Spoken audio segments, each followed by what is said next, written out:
G'day everyone, welcome to the second episode of Barbecuing With. For this video we headed down the road to Rotorua. It was a pretty wet and cold day down there, but we all know that we don't let the weather get in the way of good barbecue. We really hope you enjoy this video.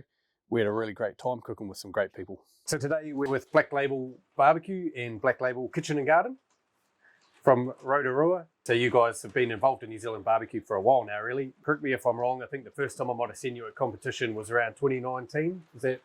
Our first comp was actually in 2018, and it was at the amateur competition that Jared McDonald put on in Hamilton. Since that time, you've competed in both NZBA and SCA. You run a barbecue business, and you have promoted and continue to promote barbecue competitions and events. So your barbecue pedigree is actually pretty varied and extensive, which is pretty awesome. And you've touched on it a little bit there, but give us just a bit of a rundown or a brief history of how you got into barbecue, what sort of drove you into barbecue, not just the competitive side, but just as a hobby. So from the competitive side, our first comp was, as I say, in 2018 at the amateur one. Started off as a husband and wife team. Team evolved a bit over the years and became a bit of a boys trip, but back to husband and wife now. The A team. And yeah, we've been barbecuing for a few years on solid fuel and absolutely love it. So like we mentioned, we've also got the Black Label Kitchen and Garden, which is obviously driven by yourself, Alia. And I don't know a lot about gardening, but I know you're very passionate about it, and I know you know an incredible amount about it. For those who are maybe not as familiar, give a bit of a rundown of how that sort of came about and your passion for all things garden and fresh produce. Yeah, so I really love being outside every opportunity I can get, even on a beautiful day like today. And connecting with food, and one of the ways that I really enjoyed it is actually being able to grow our own produce and use it in the kitchen and on the barbecue. But we were, instead of spamming the barbecue page with garden photos, we thought we'd set up a separate space for that and be able to share a little bit more about how we use that produce. And all the ways that we cook. I think it's really neat, you know, having that food that you've grown yourself pairing with the barbecue as well, because we can't all just live on meat alone. So I think that's really cool. Well, we could try. Some do. You've barbecued and cooked a lot of things. What's something that you still really enjoy barbecuing? If you're going to cook a meal for the family at home on the barbecue, what's your go-to? For me, I love cooking steak. Like it's always been about steak. I just love it. So today we're actually going to throw down a reverse seared tomahawk steak. Beautiful. And obviously we cannot exclude the garden. So what are we going to have as an accompaniment that's going to partner with our steak today? Well, a great way to be able to sneak in some greens alongside this steak is to make a chimichurri or a garden herb drizzle. So that's what we'll do today. I do like a chimichurri on a steak, so that's great. All right, let's get into it. Cool. It looks like we've got a pretty meaty looking steak here. Do you want to give us a bit of a rundown on how you prep your steak? Yep. And how you're going to cook it today? Yeah, for sure. So you're going to reverse sear it today, and we're going to do something pretty cool. We're going to hang it. We're going to hang it in the ProQ first for the reverse. Yep. And then we're going to sear it in some beef tallow in a cast iron pan. Awesome. So we've got a massive tomahawk steak here from Wright's. What I'm going to do is I'm just going to expose some of this bone here so we can drill a hole in it to hang. Now we've got this big piece of fat in here that's really, you're not going to eat that, you know, it's not good for much. So we'll just trim that out of there.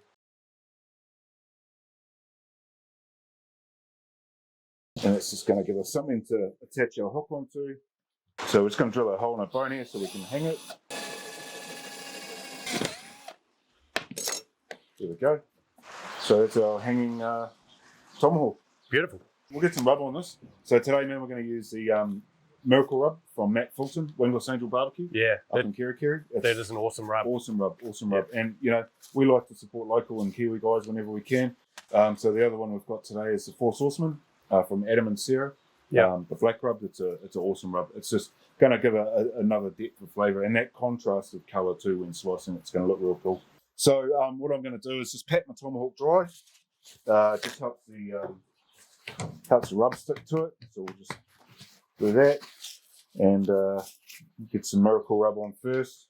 Tomahawks are, as you can see, pretty thick, so you can afford to go pretty liberal with the rub. So we'll get a good coating on there.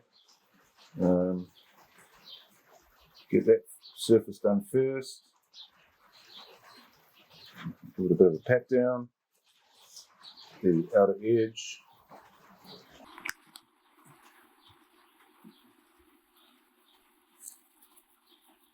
Won't go too heavy on this, but just it'll give it a nice depth of flavour.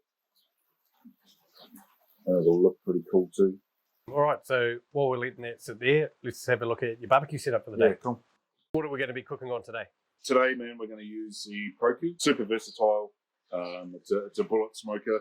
One of the cool things about the ProQ is you've got the ability to hang from under the lid there. We'll hang our tomahawk under there today. I like to get some lump charcoal on the bottom of the chimney first, get that going, and then chuck it in my head. So what's your thought process behind that, putting the briquettes on top of the lump? The lump tends to catch quicker and it puts out a hotter heat. So in my experience, with the better airflow that the lump creates as well, it just tends to get the briquettes going faster. Right, so our heat beads are going, so we're going to dump these in there. Now what we're going to do is we're going to offset, we're going to hang it offset from the coals. So I want to try and keep them on this side, and I'll shut off this vent on this side so the air doesn't come in from this side. We want to try and create a draw from one side of the tip to the other. Because we're reverse searing, we don't want the meat hanging directly over the coals anyway. So we'll close this one off, shut this one down half, leave that one open full.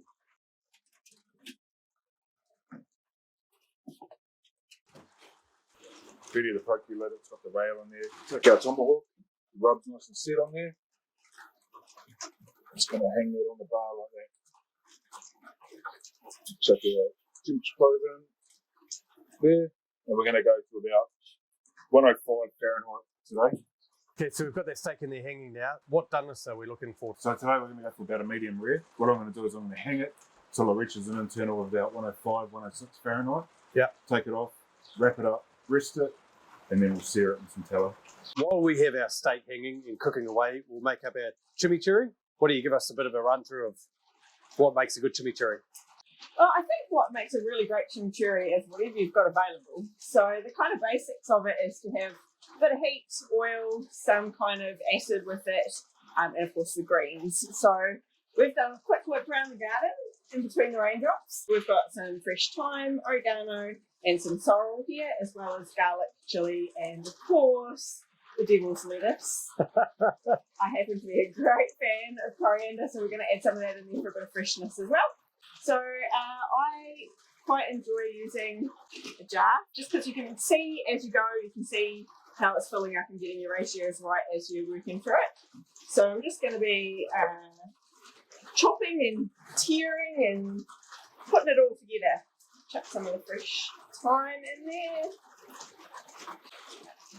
What we will do is we'll put the ingredients for the chimichurri in the description of the video, so if you want to make it at home, you can list the ingredients and the ratios so you can make your own.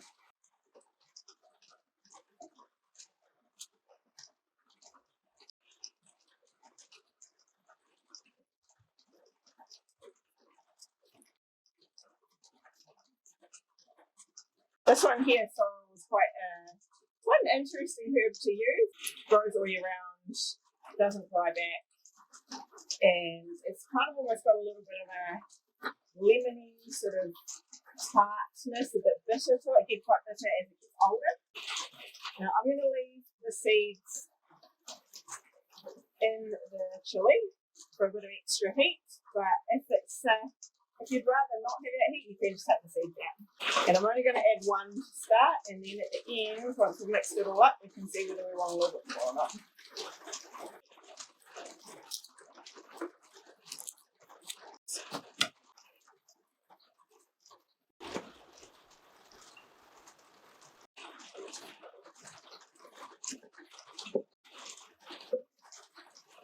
Lemon juice in there. Try and catch some of the seeds in hand. Coconut vinegar, I think it's just got a little bit of a slightly different flavour going on to it. And a bit of red wine vinegar. To sort of go by taste. And again, this is one of the great things about using the glass jar. You can start to see where it's filling up on here. Olive oil for your main base. Just bring it up to cover it. A little bit of salt and pepper. I'm going to be pretty rough with this, just picking it out with my fingers there, taking the leaf tips, put the lid on, it a wee shake around. Get you to give it a taste. See what you think. Little taste. Put a bit of chili on there. Right. Yeah, that's beautiful. Real acidic, which I really like, which is going to cut through the fat of the meat. That's really nice. I like the chili. Yeah.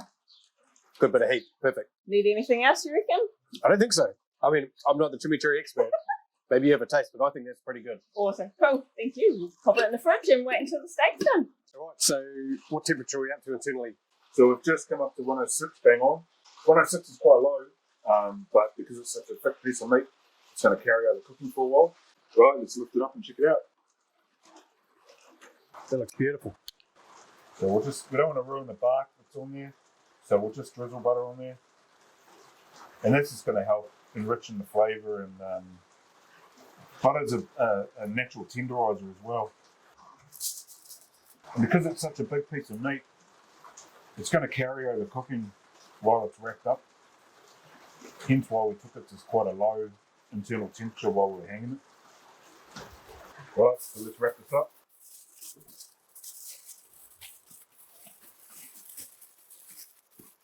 So what we're going to do now is we're going to spread out our coals, and we're going to set our pan on there, and let it come to temperature and get it ready to sear. We've got a tallow here, got a big old big tallow in the pan.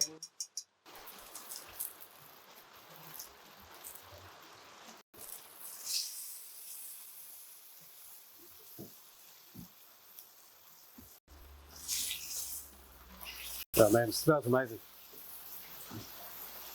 So we've got it off, we've set it. Yep, here we go. It smells amazing. Looks amazing too. It's that black rub, you know. Look at that. Happy with that. Hold it up. Beautiful. Steam coming off.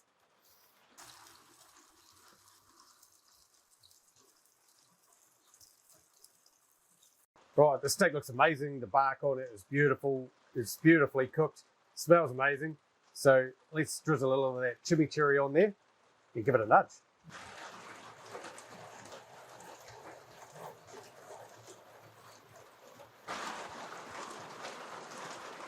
This looks absolutely amazing. The smell of that chimichurri is just insane like that. You can smell that vinegar and garlic, and oh, it all smells so good. And the steak just looks amazing. So, Yeah. hey, let's not delay this. Let's get in and give it a nudge. Right. Yeah. All right. I'm just going to pick her up right from the middle. Yep. Oh. Woo! Nice. Nice big belly. Up you. Right here, it's got my name on it. It's beautiful.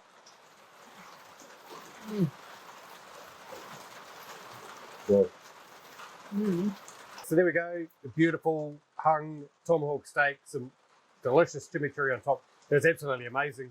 If you do want to check out Black Label Barbecue or Black Label Kitchen and Garden, they're on all the socials. So get on there, check them out, and give them a follow. Thanks, guys, for doing this video with us. It was awesome. Brilliant feed. Can't wait to dig into the rest of this. Awesome. Cheers, Matt. cheers. Woohoo. See you next time. So there we go. We really hope you guys enjoyed that video. Like I said at the start, we had an awesome time filming it, and that steak and chimichurri was some of the best I've ever tasted. As always, if you like our content, give us a thumbs up and a subscribe, and we'll see you on the next one.